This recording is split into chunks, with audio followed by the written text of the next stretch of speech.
Trajimos una Biblia, hermanos. Les invito a que la tomemos con la mano derecha, si es posible. La ponemos en alto y decimos: la palabra de Dios contenida en este libro es la verdad que acepto creer, es la enseñanza que me comprometo a seguir y es la esperanza que me atrevo a confesar. Nada me impide recibirla, nadie me evitará que la haga parte de mi vida y por ningún motivo dejaré de proclamarla. Estoy aquí para leerla, oírla y vivirla diariamente.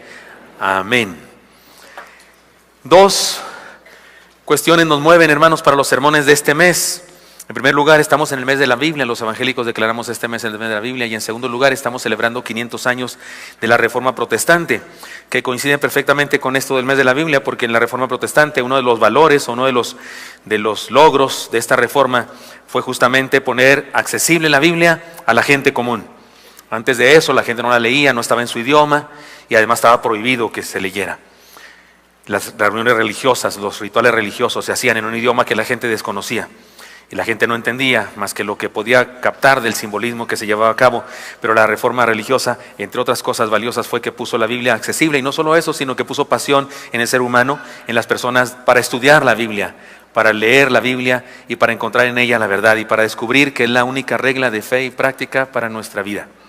Y por eso podemos pensar en eso. Oigo, pequeños por aquí, quiero recordarles, y los diáconos y ujieres si me ayudan, que tenemos clases para niños, tenemos donde pueden estar los niños.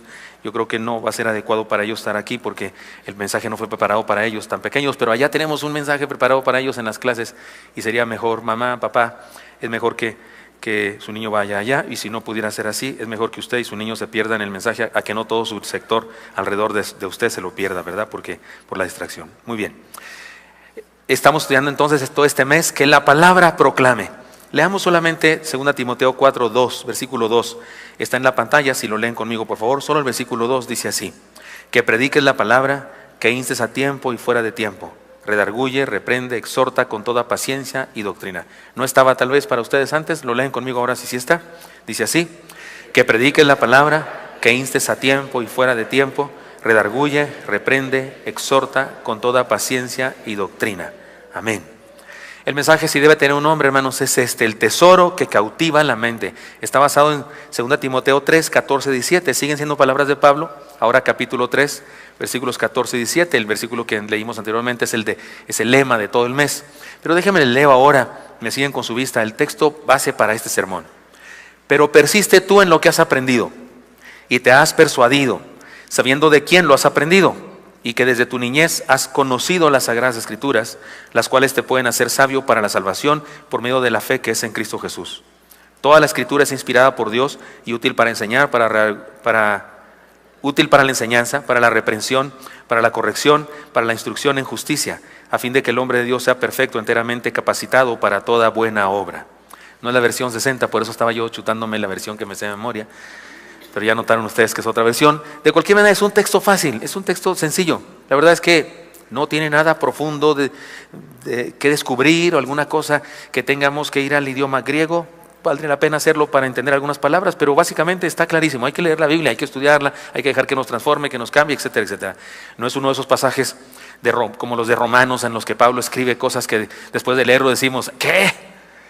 ¿Me lo puede leer otra vez?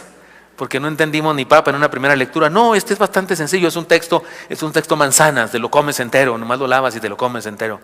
Ni siquiera naranja, que hay que pelarlo, entero, así como las manzanas. Sin embargo, me parece que hoy conviene que lo estudiemos una vez más ustedes y yo, aunque tal vez algunas de las enseñanzas que encontremos en ella sean enseñanzas que ya conocemos, pero vale la pena que hoy reiteremos en ellas, en razón de este afán de dejar que la palabra proclame, y en razón de este tema, el tesoro que cautiva la mente. Y déjenme hacer una introducción más extensa que las introducciones regulares de mis sermones, porque recuerden que estamos celebrando algo en nuestra historia muy importante. El 31 de octubre de 1517 se considera el inicio, formalmente el inicio, no tiene que ver con que se hayan puesto de acuerdo algunos ni nada, son incidentes que acontecieron. Al estudiar la historia nos damos cuenta de que ese incidente tiene una gran importancia, una gran relevancia, y es algo así como el inicio de la Reforma Protestante. Cuando Martín Lutero, un monje agustino, un sacerdote católico de las órdenes monasteriales, de un monasterio agustino, clavó 95 tesis en las puertas de una catedral en Wittenberg. Y por si usted tiene más o menos una idea, o si no tiene una idea, debo decirle que las 95 tesis no son 95 libros. no son tesis doctorales. Se le llama tesis a 95 declaraciones breves que Martín Lutero hizo. Una de las declaraciones, por ejemplo, dice: ni la Iglesia Católica, ni el Papa, ni ningún sacerdote tiene autoridad ni poder para perdonar pecados. Los pecados solo los perdona Jesucristo cuando el hombre se arrepiente y cree en él por fe. Es una tesis. No son 95 documentos así de libros y libros. La verdad es que es un folleto. Las 95 tesis podrían ser un folleto, ni siquiera es un libro gordo. Es un folleto no tan grueso, porque son 95 declaraciones muy graves que él hace. Y da inicio formal, no que se hayan puesto de acuerdo, sino que al estudiar la historia así descubrimos a la reforma religiosa del siglo XVI. El ex monje Agustino, y digo ex porque fue expulsado, fue excomulgado, después de eso escribió muchos libros, folletos, ensayos, cantos, y llenó a su país, Alemania, y a otras partes del mundo con sus ideas revolucionarias. Eran ideas absolutamente revolucionarias. Usted y yo las leemos el día de hoy, nos parecen absolutamente normales. Amén, decimos a lo que él escribió, decimos usted y yo amén, claro, así es correcto. Pero en aquella época eran absolutamente revolucionarias. Con esas ideas fueron tocados diferentes personas de toda Europa. Profesores, catedráticos, líderes religiosos comenzaron a leer esas ideas de Martín Lutero. Algunas veces las leían a escondidas porque estaban prohibidas, pero fueron tocados sus corazones, sus mentes con esas ideas. A Martín Lutero, entre otras cosas, pasaron muchas cosas. No voy a hacer aquí una historia biográfica extensa, pero lo mandó llamar quiero decir algo, con todo respeto para los católicos aquí presentes. Por favor, no se ofenda de nada lo que voy a decir, solamente voy a decir eventos históricos que acontecieron de verdad. Ni siquiera voy a calificarlos como buenos o malos, solamente cuando me refiero a Martín Lutero, que finalmente fue un hermano nuestro. Pero todo lo demás usted lo puede consultar en cualquier enciclopedia de historia, incluso de la Iglesia Católica. Puede ir al internet y checar estos datos, y solamente voy a decir eso, voy a decir fechas y cosas que sucedieron, con mucho respeto para las personas que no son evangélicos aquí. Por favor, no se ofenda de ninguna manera. El 17 de abril, Martín Lutero, de 1521, Martín Lutero comparece ante la dieta convocada en la ciudad de Worms, Alemania, en presencia de Carlos V, el emperador del Sacro Imperio Romano, para responder sobre las ideas y enseñanzas contenidas en sus libros.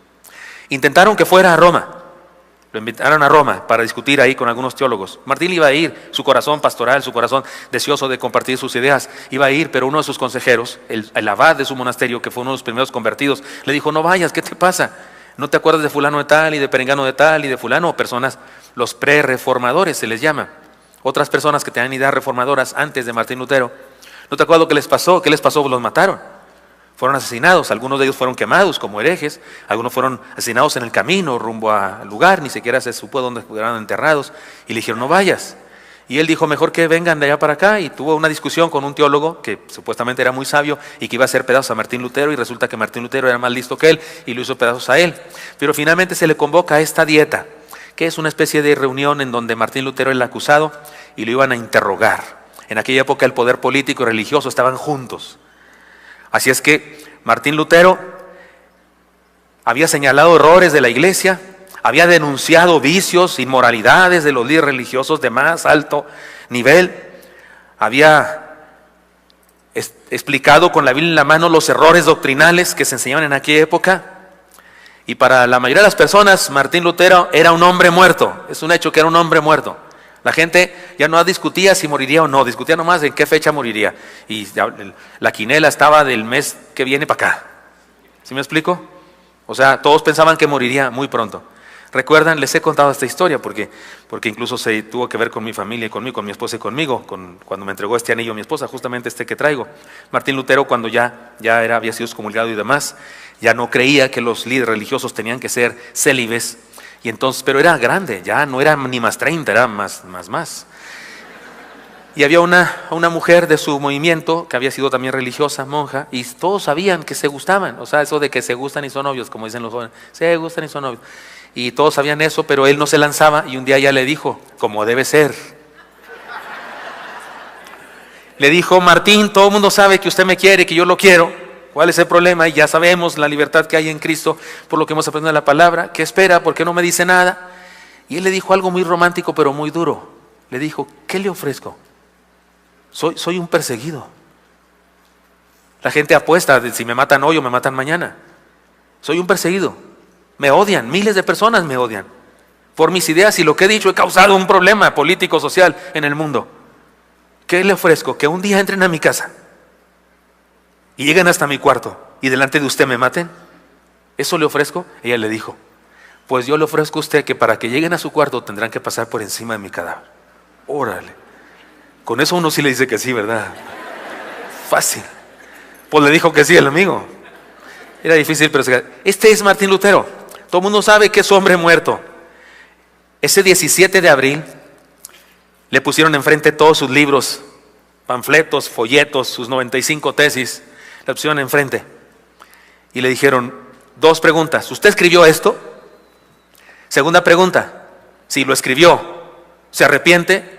¿Se retracta de estas herejías, de estos insultos a la iglesia, de estos insultos a las personas, líderes? Y entonces él, para tomar tiempo, les dijo, ¿y cómo sé yo si son mis libros o no son mis libros? ¿Cómo sé yo si no le aumentaron alguna cosa? Denme tiempo para leerlos. Pensaba, pues por lo menos vivo 2 o 3 días más, ¿no? Y le dijeron, mañana mismo queremos la respuesta. Tiene toda la noche para leer todo lo que quiere y mañana nos responde. Dice después, perdón que me emocione, él escribiría después, cuando estaba tranquilo, que esa noche experimentó la más profunda soledad de su vida. Sus amigos no estaban ahí, tenían prohibido estar ahí. La idea era aislarlo, que estuviera solo, para hacerlo retractarse. No podían estar ahí acompañándolo. Y montones de cosas dependían de él. No había televisión ni radio en aquella época, pero si hubiese sido nuestra época, su caso hubiera sido más visto y hubieran estado más atentos que la pelea de Mayweather y McGregor. Algunos ni saben quién es McGregor, pero una pelea que va a haber.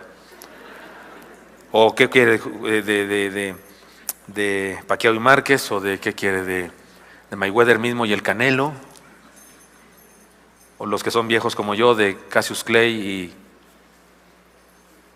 ya ni me acuerdo quién? Pero era un evento importantísimo. Si se retracta, el movimiento de reforma hubiese experimentado un fuerte golpe mortal. Sé que Dios pudiera haber levantado a alguien más, pero lo había levantado a él. Si se retracta, eso hubiera sido un retroceso bárbaro, una desilusión bárbara. Si se mantiene firme, pues él daba por hecho, me matan. Ese es el asunto aquí. Y la pasó, dice él, que estuvo solo. Por supuesto, Dios le acompañaba. Se golpeaba en la cabeza, dice su biografía. Y como si reprendía al diablo. Y le decía a Dios, ¿por qué me escogiste a mí? ¿Por qué pones tan pesada carga en mis manos? Resulta que de lo que yo responda dependen muchas cosas. ¿Y quién soy yo? ¿Por qué no escogiste a otro? La típica crisis de un líder, pues, cuando se enfrenta a un conflicto como ese. Se cumplió el plazo y su respuesta comenzó siendo muy tierna, sencilla, mansa. Algunos dieron por hecho que se retractaría, porque comenzó diciendo algo más o menos como esto: disculpen ustedes por todo lo que he causado. Sé que mis ideas han trastornado el mundo y a ustedes, sé que hay molestia de muchos de ustedes por las cosas que yo digo. Todos dieron por hecho, se va a retractar. Pero siguió hablando y dijo: he escrito cosas de 3 niveles. Si ustedes quieren que me retrate de todo, él quería ganar tiempo, ¿no? He escrito cosas que todos creen, igual que yo, creen ustedes. He escrito cosas que son del dominio popular. ¿Quieren que me retrate de eso también? Porque quieren que me retrate de todo. He escrito algunas cosas que tienen que ver con doctrina, con ideas. Y hay otras cosas que he escrito en forma directa contra algunas personas. A esas les puedo pedir perdón si quieren, pero lo interrumpe su interlocutor y le dice: respóndanos ya. Y no le dé tantas vueltas. Le dice: contesta con sencillez y sin cuernos. Esa frase usó. Si repudia o no sus libros y los errores contenidos en ellos. Entonces no le dejó escapatoria, tenía que responder con claridad. Y esta es más o menos su respuesta traducida del alemán. Debo decirles, habló en latín y en alemán. Habló los 2 idiomas. Se suponía que era una discusión de teólogos, todos sabían latín. Se suponía que debió solamente hablar en latín, él no. Todos los demás hablaban en un solo idioma y él hablaba en los 2 idiomas, en latín y en alemán. Quería que todos entendieran. Quería que fuera público. De hecho era su posición. Había traducido el Nuevo Testamento al griego, de los idiomas originales, al alemán popular, porque era parte de su pasión, que la gente sepa las cosas. Y entonces él contestó en latín y en alemán, en los 2 idiomas. Decía una frase en un idioma y decía la otra frase en el otro idioma. Y finalmente contestó así: a menos que me convenzan con las Escrituras y la mera razón, porque mi conciencia está cautiva por la palabra de Dios, no puedo retractarme y no me retractaré de nada. pues ir en contra de la conciencia no es justo ni seguro. Dios me ayude. Amén. Esta frase, Dios me ayude, me la imagino como, yo no sé, nunca me he tirado en un bungee, ni me pienso tirar jamás. Pero si supongo que un día me agarran la brutez y me tiro, ya que voy en el aire, digo, pues ya me tiré, ya que, oh, Señor, ayúdame, que no se rompa la liga esa, ¿no? O sea, ya que voy en el aire, ya, Dios, ayúdame, ¿no? ¿Sí me explico? O sea, como que lo dijo y dice que Dios me ayude, porque sabía lo que estaba diciendo, estaba firmando sentencia de muerte. De hecho, no lo mataron, ¿sabe por qué? Porque hubo una trifulca, porque entró la gente, entró sus defensores, quitaron a los guardias y lo agarraron y se lo robaron. Por eso le salvaron la vida, porque hubo una manifestación de sus seguidores y le salvaron. Por eso al final, cuando él termina su frase, dice que Dios me ayude. En el boletín aparece incluso la declaración en alemán para los que hablan alemán. Pero en resumen dijo, aquí estoy, no puedo hacer otra cosa que Dios me ayude. Luego le escribiría a su guía y confesor y amigo, ahora no es el momento de tener miedo, ahora tienen valor las palabras del Evangelio. Vean, esas palabras que le fortalecieron, las leen conmigo. Cualquiera pues que me confesare delante de los hombres, le confesaré yo también delante de mi Padre que está en los cielos. Y cualquiera que me negare delante de los hombres, yo también le negaré delante de mi Padre. Este es un movimiento importantísimo, la Reforma. Las ideas que surgieron de la Reforma no existían, no es que no existían, siempre han existido, estaban en la palabra del Señor. Y hubo siempre grupos pequeños, los disidentes, a través de toda la historia de la humanidad, siempre ha habido desde Cristo hasta la Reforma, siempre hubo grupos de disidentes, personas que no estaban de acuerdo con lo que estaba haciéndose en la macro religión mundial organizada. Había grupos de disidentes. Y seguramente ellos mantuvieron la fe esta verdadera, pero no lo habían hecho tan público, eran perseguidos, asesinados, en ocasiones todos juntos eran quemados y demás, pero ahora estaba surgiendo de una manera extraordinaria y esto es el valor de la Reforma Protestante. Ahora, ¿qué es lo que está en el meollo? La Biblia, eso es lo que está en el centro de la discusión, la Biblia, la palabra de Dios y lo que dice. Muchos intelectuales, militares, han tratado de destruir la Biblia, pero mientras ellos ya se murieron, la Biblia sigue viva y sigue transformando la vida de hombres y mujeres, salvándolos a través de nuestro Señor Jesucristo. Lo triste es que ha habido religiosos, como en este caso es una religión entera, queriendo acallar lo que la Biblia dice, queriendo destruir lo que la Biblia dice. Eso es una locura, pero así es.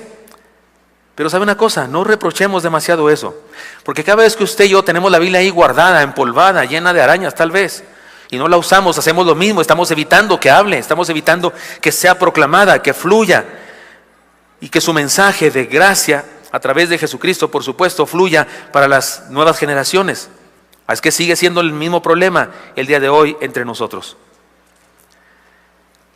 La Biblia es el libro que tiene mayores posibilidades para ser probada su veracidad. Hay que decir que fue escrita en más o menos unos 1500 años, con un intermedio de unos 450 años, porque entre el Antiguo Testamento y el Nuevo Testamento hubo un silencio en donde no se escribió nada de los libros sagrados. Así que podría ser entonces 2000 años, pensaría alguien. Pero resulta que 300, 400 autores, tal vez no sabemos cuántos, ni los nombres de muchos de ellos, porque algunos de ellos fueron colectivos. Es probable que algunos de los libros del Antiguo Testamento se hicieron colectivamente. El cumplimiento de su palabra se ha realizado. El Antiguo Testamento se cumplió en Cristo. Y muchas de las cosas que escribieron, tanto en el Antiguo Testamento como en el Nuevo Testamento, se han seguido cumpliendo a través de la historia. Guarda unidad, aunque sus autores no se conocieron, la mayoría de ellos no se conocieron y eran de diferentes niveles y cultura y diferentes estratos sociales. Si un historiador aplica los principios de la historiografía, los típicos principios, los que utiliza para investigar la vida de Platón, de Sócrates, de Aristóteles, de Alejandro el Grande, si una persona, un historiador de la UNAM o de cualquier lugar, de esos que hay ateos, si aplicara los principios, los mismos valores de la historiografía con los que estudia la vida de los personajes de la antigüedad, los aplica a la Biblia, tendría que decir que hay más autoridad para decir que lo que dice es verdad que lo de cualquier otro libro. Porque ¿qué usa la historiografía? Evidencias, documentos. Pues quiero decirles que hay por miles, mucho más documentos que prueban lo que la Biblia dice que lo que dicen algunos documentos de la historia secular. Pero eso sería cuestión de hablarlo en una forma más especial en otro momento, pero no tengo tiempo para eso. De cualquier manera, una cosa es cierta, es la palabra de Dios lo que está en juego. Y gracias a Dios porque ustedes y yo tenemos una o varias versiones. El otro día una hermana exhortaba a un joven, porque el joven en lugar de levantar la Biblia, como hacemos todos en la declaración de fe, levantó su celular. Hacen eso los jóvenes, también algunos adultos, ¿no? Algunos levantan su iPad. Y joven, ¿por qué no levanta la Biblia? Eso no es la Biblia. El joven le dijo, hermana, ¿cuántas Biblias trae usted? Dijo, una, la Reina Valera 60, la sacrosanta y pura, ¿no? Esa. Y el hermano dijo, yo aquí traigo como 25, la Reina Valera, la 60, la 9, la 2005, la 2000, la internacional, y comentarios. Es cierto, antes eran rollos, después fueron códices, nuestro formato se dice códice, y ahora, ¿cómo se dirá este otro? Es electrónico, pero ¿cómo se llama aparato? Dispositivo. Ahora la Biblia en dispositivo. Tú puedes seguirla leyendo en rollo si quieres. Está en chino, es grandotote, 6 metros, y léele por aquí, a ver si encuentras Isaías 43:2, a ver dónde lo encuentras, dale más vuelta, no toda. Es para el otro lado, porque se escribía de aquí para allá. Cada quien tiene su época, ¿no? Y cada quien vive en su época de cada quien. Muy bien, pero la Biblia es lo que está en juego, la Biblia en cualquier presentación. Y por eso hay quienes, influenciados por el diablo, han tratado de destruirla, porque este es el libro de Dios y es el libro que nos guía a Jesucristo, que es nuestra salvación. Muy bien, ¿qué nos enseña Pablo? En este pasaje Pablo habla de eso, le habla a Timoteo, tú has sido instruido en la palabra, en las Sagradas Escrituras, y luego le dice algunas cosas que hace la palabra en la vida de los creyentes. Por eso estudiémoslas, son cosas sencillas. Lo que voy a enseñar hoy es de kinder, pero déjenme guiarlos en este estudio. Número 1, dejemos que la Biblia nos haga sabios para la salvación. Una de las verdades importantes que se descubrió, que se sacó a la luz en la Reforma, es que la salvación no está en un libro, ni en un ritual, ni en un fetiche, ni en una reliquia, ni en un pedazo de la cruz de Cristo, al que te vas de rodillas y pagas un dinero para ser salvo. No, la salvación está en un hombre, en Jesucristo. Pero la Biblia es el libro que nos guía a ese hombre, Jesucristo, a esa persona que puede salvarnos. Y es entonces donde la Biblia cobra un valor extraordinario. Esta es la gloria de la Biblia, que nos guía a Jesús. Ya les he contado esta historia, pero permítanme hoy decirla. Aquel hombre que se robó una Biblia de un hotel en Estados Unidos. Digo en Estados Unidos porque aquí en los hoteles hay Nuevos Testamentos, no Biblias completas. Quiere una Biblia completa, vaya a Estados Unidos, se roba una del hotel. De realidad, en cierta manera no es un robo, porque la ponen ahí para eso, para que usted la lea. Y dan gusto a los gedeones, les da gusto. Son hombres de negocios que dan dinero para publicar la Biblia y regalarla. Pero este hombre se la llevó a su casa, le pareció muy gordo el libro que se llevó a su casa. Llegó a su casa, empezó a leerla, no tenía sueño, empezó a leerla, la esposa roncando. Pasen a ver a León, usted sabe, ¿no? Ese asunto. Y él estaba leyendo la Biblia y de pronto despierta a la esposa. Vieja, ¿qué pasó, viejo?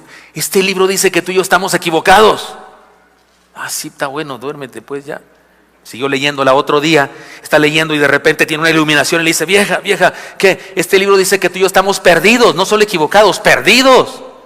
Ay, viejo, pues qué sé que estarás leyendo, pero está bueno.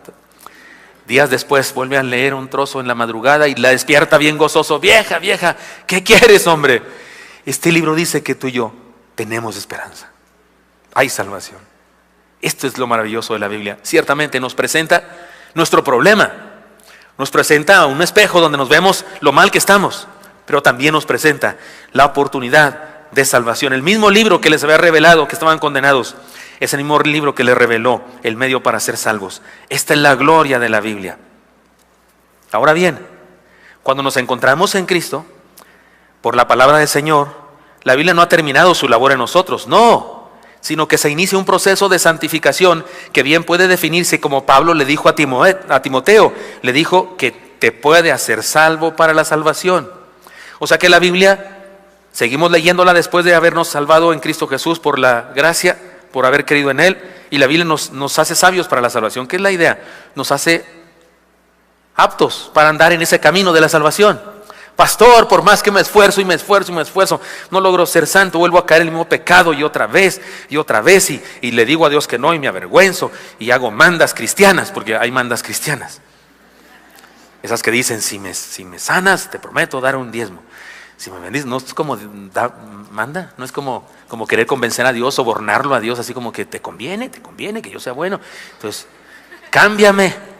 Y cuando alguien me dice esas cosas, con esos absurdos de mandas cristianas que no existe tal cosa, le digo, oiga, ¿y cada cuándo lee la Biblia?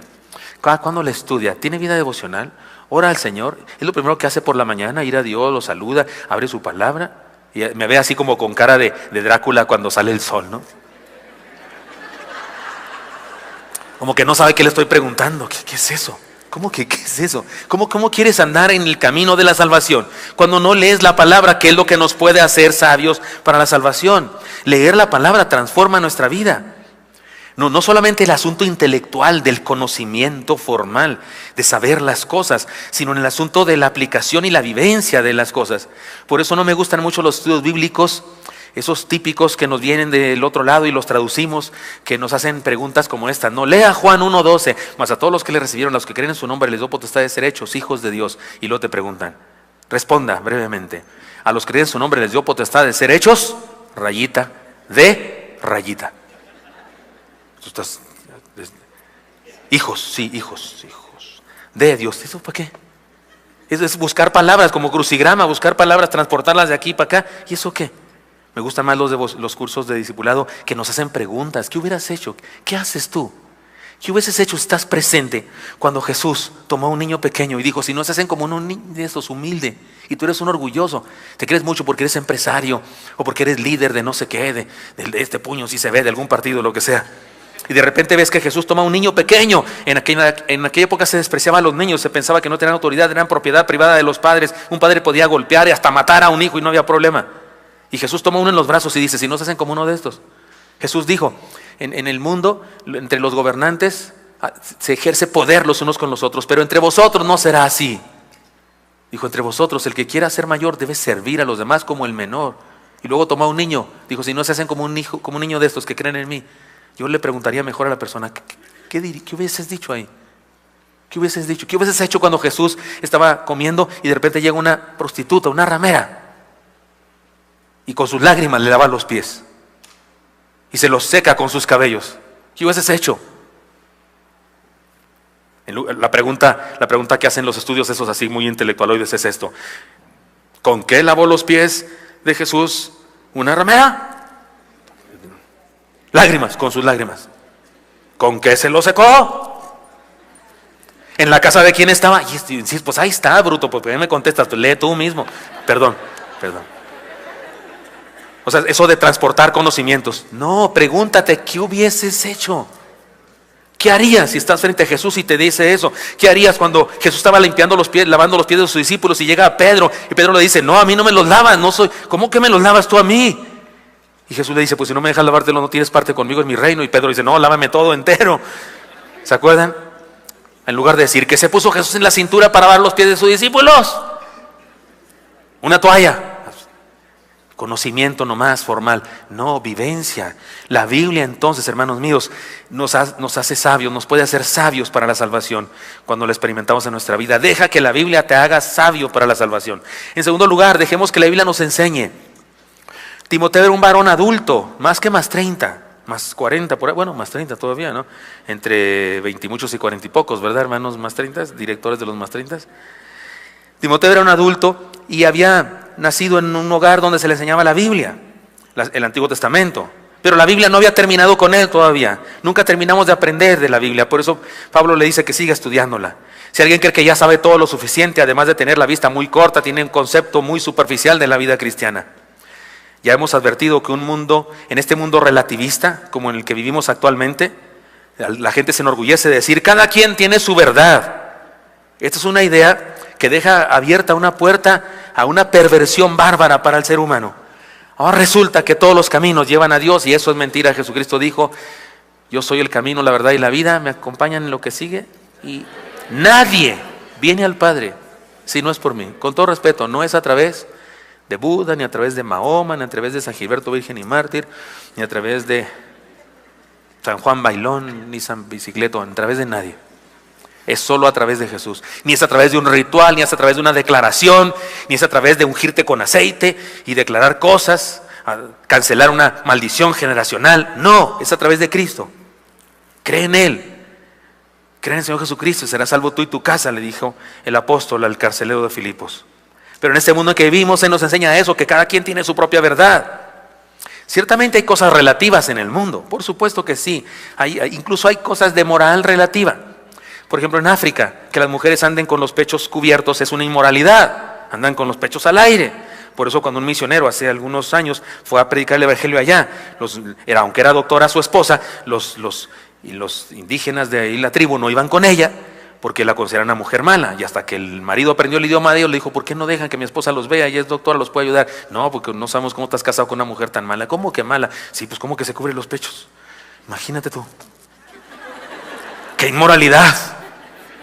Entonces fue con su esposa, le dijo, mi vida, pues fíjate que aquí en esta tribu, y la hermana dijo, está bueno, así más fresca yo. De verdad, ahí es relativo, la moral es relativa.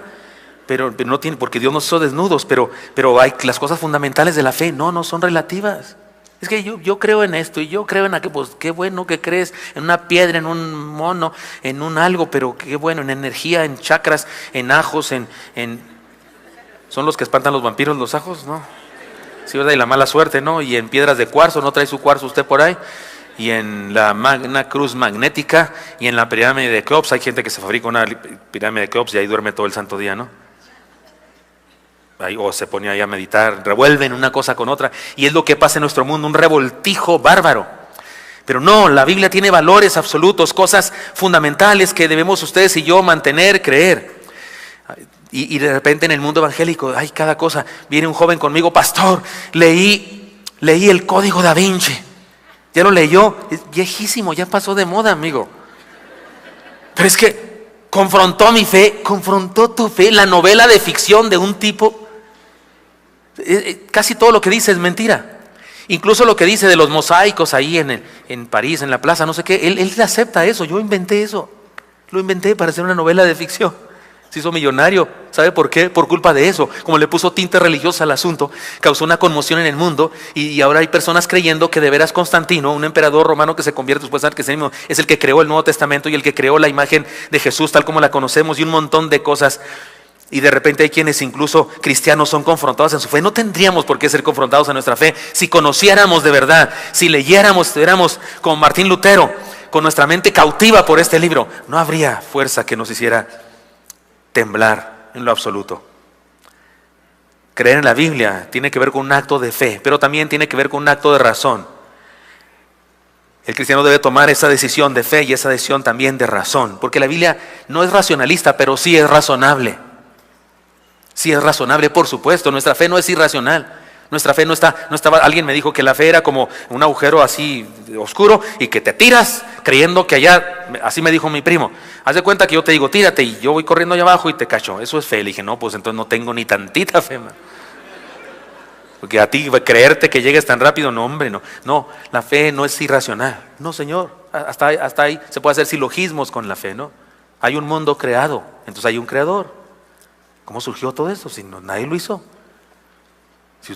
Si te digo a ti que este reloj nadie lo hizo, tú dices, qué bruto, pastor, ¿cómo va a creer que nadie lo hizo? Pues igual de bruto es el que cree que el universo nadie lo hizo, o más bruto todavía, porque este está más fácil de hacerlo que el universo entero. Y hay algunos que quieren que yo crea que este lo tuvo que hacer alguien, pero no quieren que crea que el universo lo tuvo que hacer alguien. No, la fe es racional. Y la palabra de Dios tiene enseñanzas bárbaras. ¿Sabe qué decía Luis Pasteur? Decía, poca ciencia te aleja de Dios, mucha ciencia te regresa a Él. Es cierto, algunas personas se leen medio artículo de la revista muy interesante y creen que ya lo saben todo. Creen que ya saben todo sobre la evolución y que ya saben todo acerca de cómo la Biblia y no sé qué. Tal vez es el testimonio de Luis Pasteur, ese de la leche pasteurizada. Tal vez le pasó eso a él.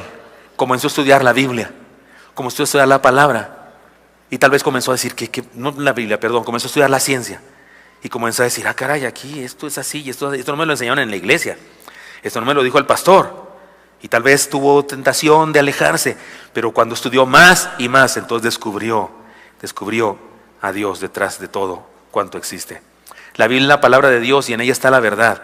De esta manera no hay por qué estar confundido. Deja que la Biblia te enseñe. Hermano joven, si tienes dudas de repente, pues intérnate en la Biblia, pues échale más ganas, pues estudia a toda profundidad.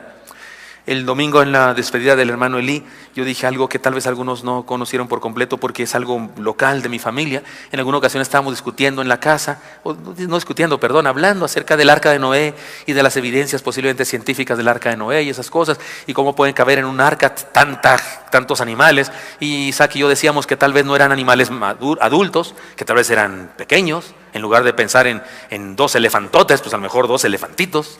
Y estábamos pensando que tal vez incluso entraron en estado de hibernación. no estaban despiertos. Todos los animales, eso está probado, tienen una posibilidad de entrar en estado de hibernación cuando las condiciones son desfavorables y guardan ahí con un funcionamiento mínimo de sus organismos para cuando haya abundancia. Y estábamos pensando eso, y Eli movía la cabeza y decía que estábamos locos. Y nos espantamos, y mi esposa le dijo, ¿qué, tú no crees en eso? Y dijo, sí creo, en lo que dice la Biblia, pues, que hubo un diluvio, punto. No me interesa saber cómo lo hizo científicamente, yo creo porque ahí dice, se acabó. Entonces resultó que tenía más fe que nosotros, ¿no? Pero luego nos empezó a contar de que en la universidad, porque él estudió en la universidad, en historia, en la facultad de filosofía, y entonces ahí todos, la mitad son ateos y la otra mitad también. Y entonces él estudió ahí y estudió con maestros que saben de la Biblia. De hecho, tomó materias que tienen que ver con la Biblia, con maestros que dicen que el Evangelio de Mateo no lo escribió Mateo y que Bartimeo no existió en la época de Jesús, que existió mucho después y que hay documentos y no sé qué, y nos comenzó a contar cosas y nos espantó a mi esposa y a mí. Y entonces le dice a mi esposa, mijo, ¿y cómo estás? Y él así estaba comiendo, bien feliz, ¿no? Cuando uno está comiendo está feliz regularmente. Y estaba comiendo y dice, no, bien, ¿por qué? ¿A qué te refieres? ¿Tu fe cómo está? Y entonces nos contó esta historia. No sé si ha leído las Crónicas de Narnia o ha visto la película, pero mejor lea las Crónicas de Narnia en la novela o en los cuentos. Hay una escena donde la niña, una de los reyes, los niños son reyes, ¿verdad? Está junto a Aslan, el león que representa a Jesús. Y lo ve más grande que antes. Y le dice, oye, ¿qué te pasó? Creciste, ¿verdad? Y Aslan le dice, no, soy igual que siempre. Solo que mientras más me conoces, más grande soy para ti. Me encantó eso. Y Elí, cuando estábamos ahí nosotros temblando de nuestro hijo, siendo movido en su fe, además eran las primeras clases que tenían en la UNAM, eso hace 10 años o no sé cuánto, y me dice, no dice, me pasa lo que a la niña de los cuentos de las Crónicas de Narnia, mientras más estudio, más grande es para mí Dios. Oh, me gustó eso, me gustó esa idea. Mientras más estudiamos, el león de Judá, que es Jesús, más grande es para nosotros. Por eso, joven, aquí no me meto más en asuntos, nomás te quiero dejar esta idea. Dejemos que la Biblia nos enseñe. Es la palabra de Dios, déjate enseñar por ella. De esta manera no hay por qué estar confundido, deja que la Biblia te enseñe. Dejemos que la Biblia nos redarguya. Esta palabra curiosa, la mayoría no usa la palabra redarguir regularmente. Tiene que ver con convencer del error, pero con un convencimiento no solo intelectual, sino también emotivo, sentimental. Cuando tú te das cuenta de un error y dices, oh, mugroso de mí, o no sé qué, o por qué hice, estás redarguyéndote. Algo te está redarguyendo. Cuando solo dices, me equivoqué, no estás redarguido, nomás estás equivocado. Redarguir es cuando le pone emoción el asunto y tú aborreces haberte equivocado o aborreces una idea equivocada. Cuando leemos la Biblia correctamente, esta nos emociona y puede hacerlo hasta las lágrimas. Porque además de saberse, debe sentirse, además de memorizarse, debe experimentarse en todo su esplendor. Es demasiada frialdad cuando tomamos la Biblia solo como un cúmulo de reglas y datos históricos en vez de verla como una vida que nos es transmitida, justamente la vida de nuestro Señor. La palabra de Dios tiene el poder de hacernos reconocer el error. Por eso hay que leerla con el corazón y la mente abiertos, dispuestos. Muchos han querido leerla con la intención de contradecirla y terminaron creyendo en ella, porque aquellos que se acercan a ella sin devoción, con un corazón predeterminado al rechazo o con el orgullo de pretender negarla, difícilmente se entrevistarán con el autor. Pero cuando algunos en ocasiones son tocados por el autor que les ilumina, pueden llegar a convertirse. El hermano Josh McDowell estudiaba en la universidad y era escéptico y decidió estudiar la Biblia para demostrar que todos los eventos históricos que se narran en ella son mentira. Y terminó escribiendo un libro, su obra maestra, que se llama Evidencia que exige un veredicto. Es decir, él encontró evidencias historiográficas que le exigieron dar un veredicto y su veredicto fue, es verdad. Y se convirtió, él es un cristiano de primera. Para ir a la Biblia entonces hay que tener un encuentro con el autor. Dejemos que la Biblia nos redarguya también. Es decir, que nos ayude a encontrar los errores de nuestra propia vida hasta la emoción y hasta la decisión de cambiar para ser mejores. Y dejemos que la Biblia nos corrija. La Biblia, porque dice Pablo así, y es útil para enseñar, para rehuir, para corregir. La Biblia debe ser leída con la disposición de cambiar, ya lo dijimos. Es para los cristianos, para usted y para mí, la suprema verdad, la única regla de fe y práctica, la autoridad y el parámetro a la luz del cual se analiza toda doctrina, filosofía, principio ético, moral, etcétera, etcétera. Hace algunos años salió en una revista de selecciones un artículo acerca de un supuesto cometa que pasó hace no sé cuántos años, cuántos siglos por la Tierra, y que según este científico coincidía perfectamente con la narración del éxodo de los judíos que se narra en la Biblia, en Éxodo. Y este científico decía que este cometa produjo algunos fenómenos en la Tierra y que posiblemente la cola de este cometa, sus gases, son los que produjeron las plagas de Egipto, que por eso el río se puso rojo, porque se murieron los peces y porque hubo una situación ahí del mar y no sé qué, y que por eso salieron las ranas. A todo le daban explicación científica, y que por causa de estas ranas se murieron no sé qué y por eso surgieron los piojos, y que todo tenía una explicación científica. Incluso el maná del desierto, que ciertos gases de la cola del cometa que habían quedado en la atmósfera fueron descendiendo, y al llegar más cercano a la tierra se condensaron y caían en las plantas como un rocío que se solidificaba y que era un alimento, así como un alimento, ¿cómo se dice? Espacial, o un alimento, ¿cómo se dice cuando viene de fuera de la tierra? Extraterrestre, alimento alien. Y luego, y que posiblemente también eso produjo vientos que hicieron que el mar y los ríos se secaran en ciertas partes de la tierra, y eso produjo que el Mar Rojo se secara. Y este joven había leído este artículo y vino conmigo todo espantado y me dijo, ¿qué opinas? Y le dije que está padrísimo, Dios tiene maneras maravillosas de hacer sus milagros, ¿no? ¿Cuál es el problema? A mí me importa un reverendo cacahuate si Dios usó un cometa, o usó un aerolito, o usó al mago Chenkai, o usó a quien quiera. No importa, a Chabelo, que ya habrá existido desde aquella época, yo creo. A quien sea.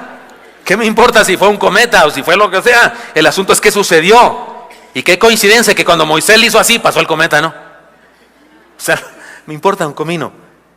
Pero cuidado con eso, con de repente así como que atrapearnos. Y no, es que me enseñaron en la escuela. La Biblia nos puede corregir. Una vez que estamos ante la Biblia y la leemos, no tenemos más remedio que cambiar aquellas cosas en las que nuestra vida no se adecua a las enseñanzas de Dios.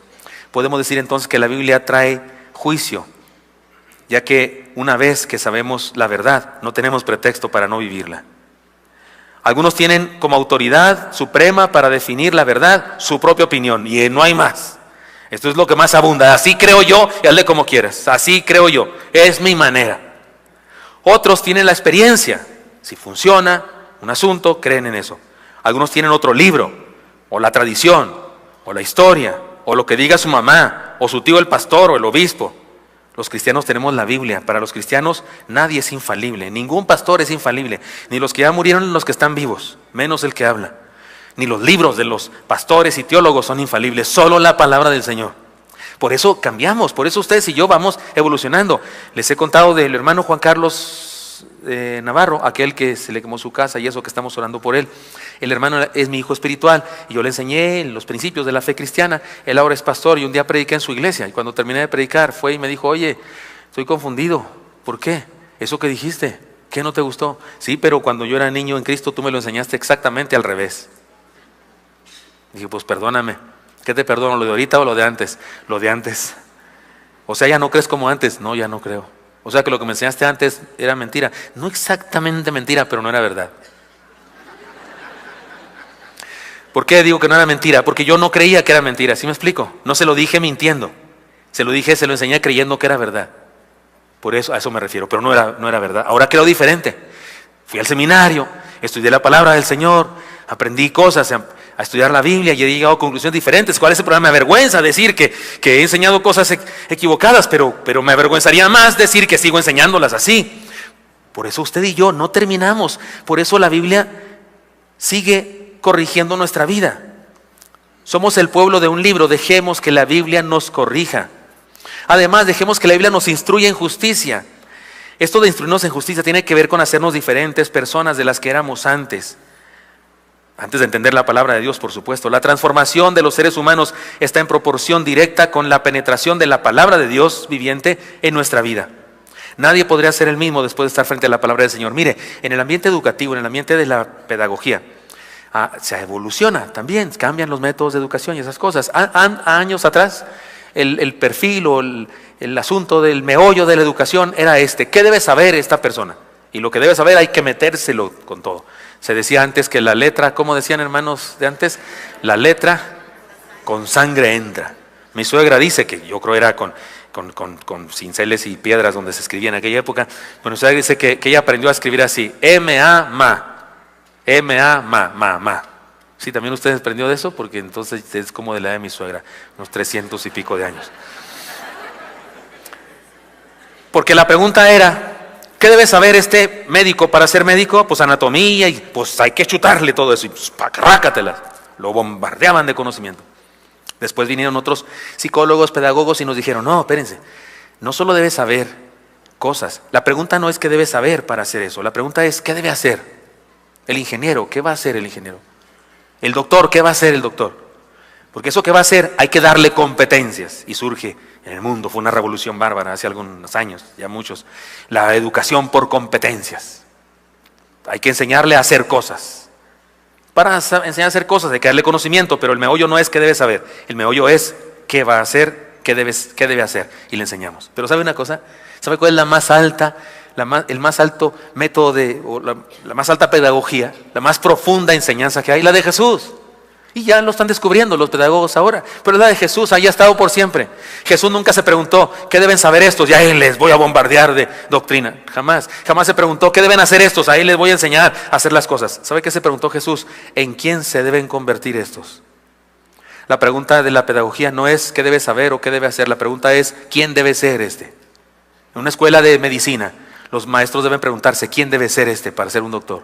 ¿En quién debe convertirse? Aquí está un chamaco preparatoriano, viene con todo y ramas. Para que sea doctor, ¿en quién debemos convertirlo? Y eso tiene que ver con enseñarle cosas y con darle habilidades, competencias, pero especialmente con transformar su vida. Es el más alto nivel de educación que puede haber. Y en la Biblia está de hace siglos, se llama discipulado. Tan sencillo como eso, se llama discipulado. Por eso usted y yo, cuando hacemos discípulos, no estamos pensando en enseñarle a una persona cosas que no sabía. No, estamos pensando en hacer que una persona se convierta en alguien que no existía. Eso es el más alto. Y eso hace la Biblia en nosotros. Nos transforma. Y podría ponerles montones de ejemplos. Por ejemplo, el delegado papal, que fue enviado a contradecir a un cristiano. Y para poderlo contradecir, se puso a estudiar la Biblia y las doctrinas evangélicas. Y en el camino se convierte. Y sí fue a ver al cristiano, pero para decirle, hermano. Podría hablarles del científico que, queriendo comprobar los errores de la Biblia, se convierte y termina escribiendo un libro que se llama "Y la Biblia tenía razón". Podría hablarles del marinero que se convirtió al encontrar un Nuevo Testamento en la orilla de la playa y en una isla, ahí donde había una comunidad, evangelizó a todos y se convirtió la isla entera y se formó una isla entera de cristianos. Podría hablarles de una iglesia en México que surge porque una niña le pide a su papá medio centavo para ir a comprar dulces, y los dulces, la niña los trajo en un cucurucho. ¿Se acuerdan los de antes? No, mi sermón que está ahí, hermano. ¿Se acuerdan los de antes? Los de ahora no saben, pero antes no había bacterias. Las bacterias son algo moderno, antes no había. Uno podía ir a la tienda y en un cucurucho como este, le daban galletas y era papel periódico. ¿Se acuerdan, hermanos? ¿Sí o no? Así se daba. No había bacterias. Uno tomaba agua de las mangueras ahí en el parque. Había un tubo así del parque saliendo agua para regar el pasto y uno iba ahí, tomaba de donde tomaba el racual, el serrucho, el tripas, el zurdo, todos. ¿Cuántos tomaban agua de esas, hermanos? Y aquí están vivos. No había bacterias. Conclusión, no había. O eran más buenas. Estoy bromeando, por supuesto que sí había, pero no sabíamos que había y por eso no hacían daño, no sé.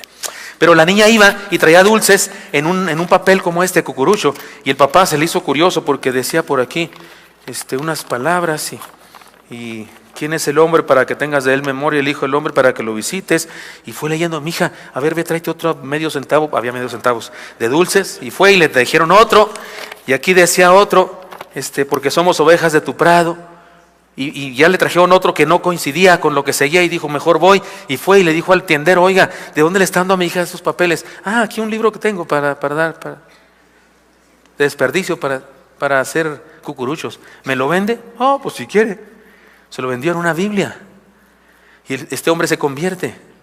Como ahí hay unas direcciones, escribe a esa institución en Inglaterra. Le responden, le mandan discipulado y se funda una de las primeras iglesias evangélicas en México.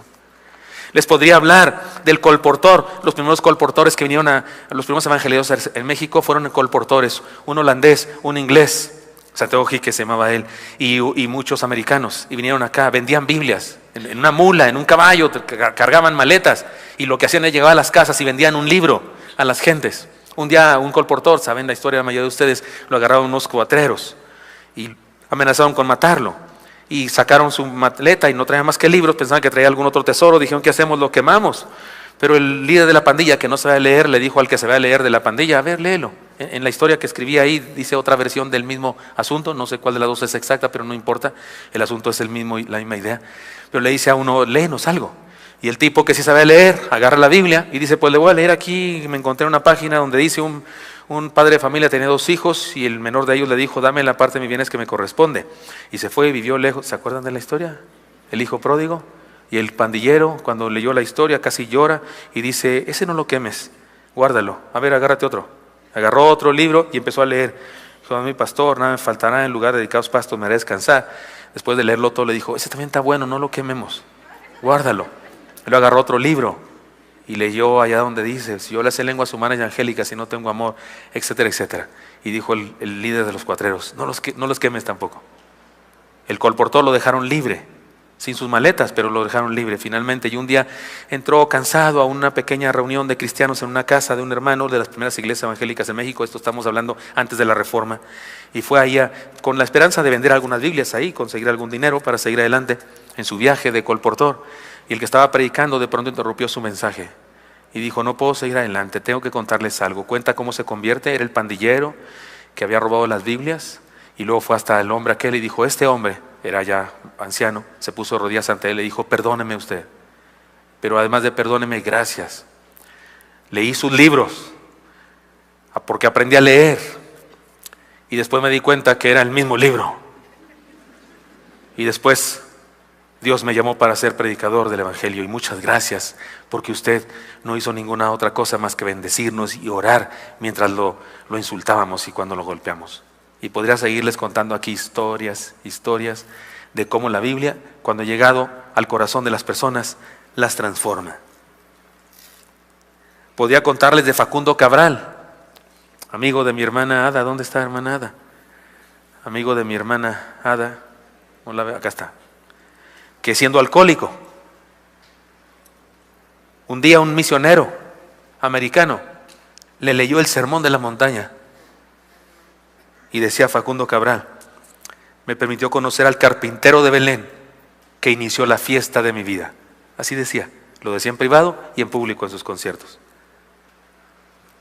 La última vez que vino a un concierto acá, la hermana nos invitó, porque de veras era su amigo, la hermana también cantaba, aquí entre nos, quiero decirles. Y fuimos a verlo y platicamos con él después del concierto y decía, vivo por Cristo, respiro a Jesús, Él es mi todo y por Él moriré cuando sea necesario. Él hablaba de que era cristiano, pero él dice que siendo alcohólico, el Sermón de la Montaña transformó su vida. Y podemos hablar de muchas anécdotas más, que en todas ellas hay una idea central. La Biblia nos conduce a Jesús, quien transforma nuestra vida. Porque donde quiera que la Biblia se hace presente, las vidas pueden ser cambiadas para bien. O dicho en lenguaje paulino, instruidas en justicia. Dejemos que la Biblia nos instruya. Y finalmente dejemos que la Biblia nos perfeccione para toda buena obra. Dice Pablo, toda buena obra. Y la palabra griega es muy interesante. La palabra toda es más absoluta que en español la palabra toda. La palabra que se usa en griego para decir para toda buena obra, de veras no deja fuera nada. ¿Y a qué se refiere con toda buena obra? Oiga, que la palabra de Dios en realidad está haciendo un resumen de todo lo anterior. Y entonces la Biblia nos hace buenos en lo que somos. ¿Qué soy? Papá. Pues debo ser buen papá por la palabra de Dios. Y soy esposo, la Biblia me perfecciona para ser un buen esposo. Y soy hijo, la Biblia me perfecciona para ser un buen hijo. Si soy futbolista, la Biblia me perfecciona para ser buen futbolista. Si soy carpintero, la Biblia me perfecciona para ser un buen carpintero. Porque, mire, ¿cuántos aquí son deportistas? ¿Cuánto les gusta el deporte? Así son bien pamboleros o algo, juegan algo, yo qué sé, UFC o lo que sea. Estoy seguro que a usted y a mí, un jugador del equipo que no le echa ganas. Así, vamos a hablar de fútbol, que es lo que más somos acá, palmoreros en México, ¿no? Que se sube, es defensa y se sube y no baja. Y se regresa tirando rostros. Como para que me vean, que se cree Cristiano Ronaldo, ¿no? cae gordo, cae gordo. No lo soportamos. Y si usted es de los que le echa todas las ganas, déjeme decir una cosa, que ni siquiera ganan los buenos en el deporte, ganan los que le echan ganas. Hay ocasiones que algunos son bien buenos, gambeteros y dominan, no sé qué, pero no ganan. Ganan los que le ponen todas sus ganas. Por eso la Biblia influye hasta en el deporte, influye en el ejercicio de nuestro trabajo. A eso es lo que se refiere Pablo cuando dice para toda buena obra. En las devocionales que he estado dando, cuando llegamos al Salmo 115, los que me oyeron, los que me escuchan, notaron que tenía la vida complicada. Fue difícil predicar, enseñar el Salmo 115, me parece que fueron en 4 estudios diferentes, no recuerdo bien, pero me fue difícil. Y usted dirá, ¿por qué? ¿Fue muy difícil estudiarlo? No, es un salmo clarísimo. Me fue difícil porque yo sé que la audiencia que tenemos, que son ahora miles, no podemos contarlos, ya son demasiados, pero sé que la mayoría que me escucha no son cristianos. Porque cada quien me dice, se lo mando a mi tía y a mi primo y a mi hermano y a mi no sé qué. Es más, habló un señor a reclamar que por qué lo teníamos inscrito, que por qué le estábamos mandando eso. Y me dijo, pues yo no sé, ahí está su nombre, quiera que lo quite, y colgaba. Volvió a hablar, ya sé quién me inscribió una cuñada, que no sé qué. Pues sí, pero si quiere lo quitamos, colgaba. Al fin volvió a hablar y dijo, oiga, ¿y alguien le está diciendo al hombre ese que habla todo de mí, porque nomás de mí me dice? De verdad, así fue. Así fue. Y el hermano le dijo, ya, ¿lo quito pues? No, déjelo así, ya dejémoslo así. Por eso se me complicó enseñar el Salmo 115, porque dice cosas fuertísimas, dice cosas graves. Es el Salmo que habla de la idolatría. Y lo más grave me parece que fue el devocional 2 o el 1, donde dice que los ídolos de ellos, los dioses de ellos son ídolos. Tienen ojos pero no ven, tienen oídos pero no oyen, tienen nariz pero no huelen, tienen boca pero no hablan con sus gargantas, tienen manos pero no palpan, tienen pies pero no caminan. Y le dice, y semejantes a ellos son los que los hacen y confían en ellos. Y uno dice, ¿semejantes en qué? ¿En que tienen ojos y oídos? No, porque nuestros ojos y oídos sí oyen y sí ven. ¿Semejantes en qué? En lo inútil. O sea, ¿para qué sirve ese mono? Para nada. Y según ese salmo, el que lo hizo y el que lo adora, tampoco. Nada. Por eso se me dificultaba hablar con toda franqueza y por eso pedí perdón. En cada devocional del Salmo 115 dije, perdonen a todos los que me escuchan que no son evangélicos, disculpen ustedes, no se ofenda, no voy a dejar de oír esos devocionales por causa de esto, yo solamente comparto lo que dice el Salmo y no sé qué. Alguien me escribió y me dijo, pastor, no pida permiso, usted dele con todo. Le contesté al hermano, es que usted no sabe que mi corazón pastoral trata de enseñar la palabra, pero de que Dios los transforme, no yo, ¿verdad? No soy yo el encargado de eso, pero lo interesante es que el texto dice que una persona idólatra es tan inútil como su ídolo. ¿En qué sentido inútil? Para Dios.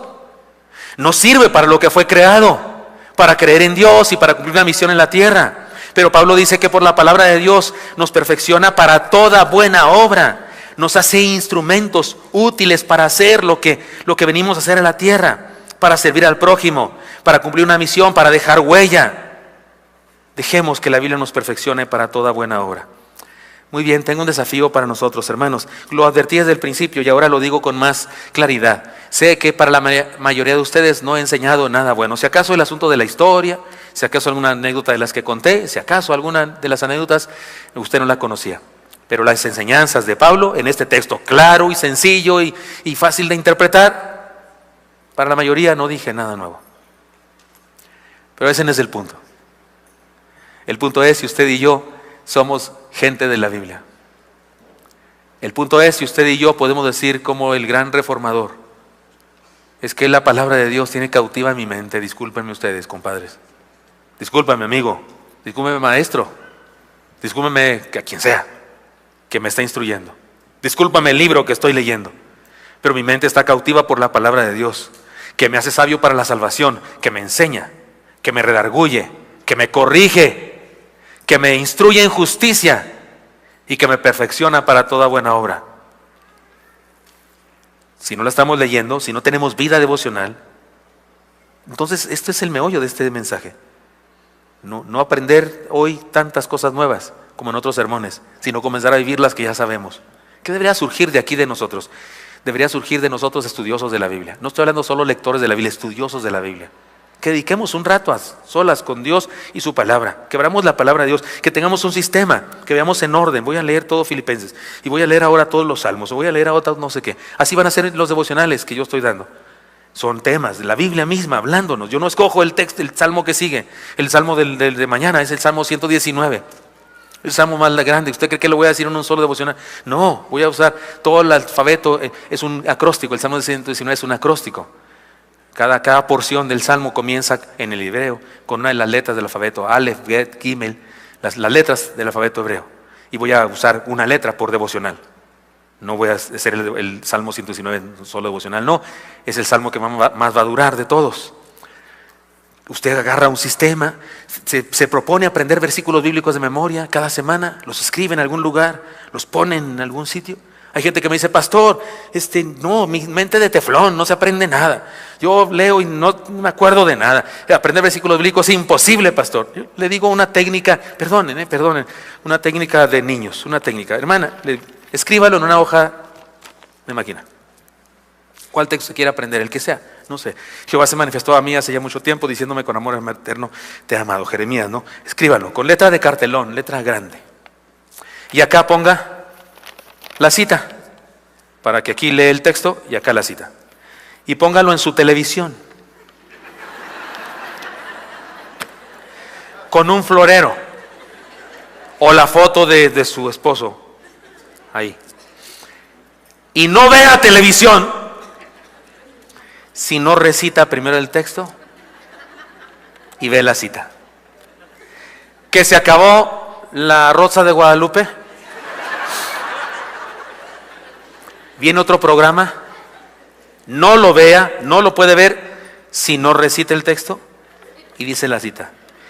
3 días y se sabe todo el Nuevo Testamento.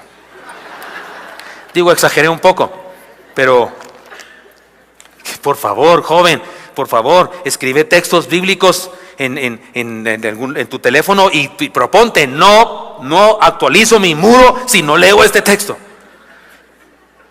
En cuestión de horas te lo sabes.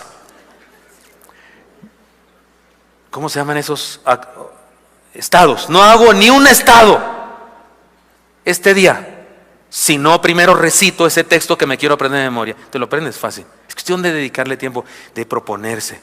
De eso estoy hablando aquí, de la palabra del Señor.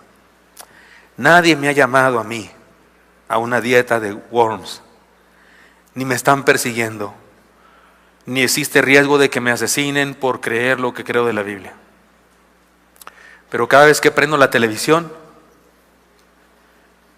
en el canal Enlace, por ejemplo, que se dice cristiano, cada vez que voy a una librería cristiana o a la expo cristiana y veo la publicidad que se da entre los grupos religiosos, entre los evangélicos, me siento igualito que Martín Lutero, deseoso de hacer una revolución en este mundo en que vivimos. Se está creando en el mundo entero una religión universal que dice que todos tienen la razón, y eso es una mentira diabólica.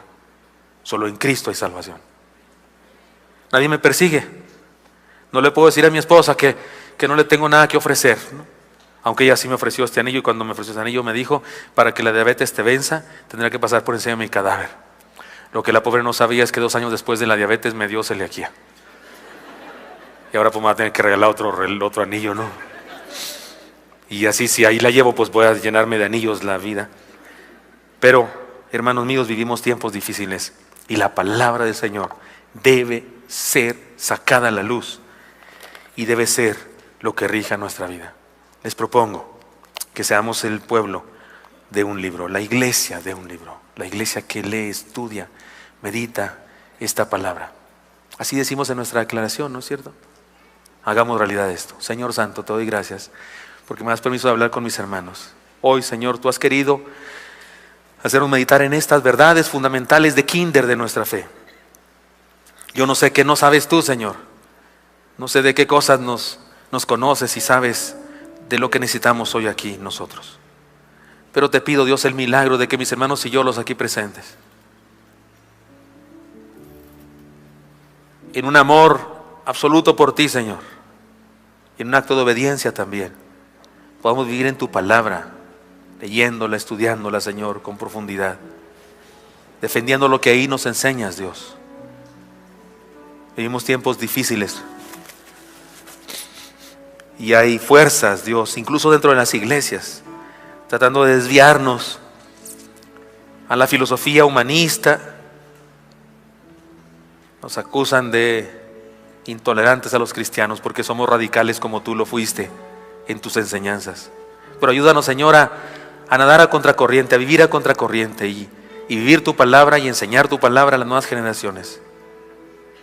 Hoy se han presentado niños, Señor, que estos pequeños tengan firmes convicciones, pilares, Señor, de tu palabra en sus vidas, para que nadie los mueva de ahí, para que crezcan sabiendo que solo en ti hay salvación. Bendice a tu iglesia, Dios, por favor. Nos ponemos en tus manos. Y bendice a cada hermano, Señor, ahí en su corazón. Siga orando, hermano, y no le pido que se ponga de pie, ni se ponga de rodillas, ni levante su mano hoy. Le pido que ahí en su corazón le digamos al Señor, le diga a usted: Señor, quiero asirme de tu palabra. Y quiero vivirla, y además de eso enseñarla, proclamarla y defenderla cuando haga falta. Úsame para ser un reformador permanente en este mundo. Y hacer un llamado a la gente a regresar a tu palabra, a no desviarse como se ha hecho en otras épocas, sino permanecer en tu palabra. Y le pido que oremos, hermanos, como iglesia, y le digamos a Dios que haga de nosotros, la Iglesia Bautista Oreb, una iglesia que permanezca en su palabra pese a las modas evangélicas del mundo en este momento. Haz esto, Señor, te lo pedimos, úsanos. En Cristo Jesús lo solicitamos. Amén.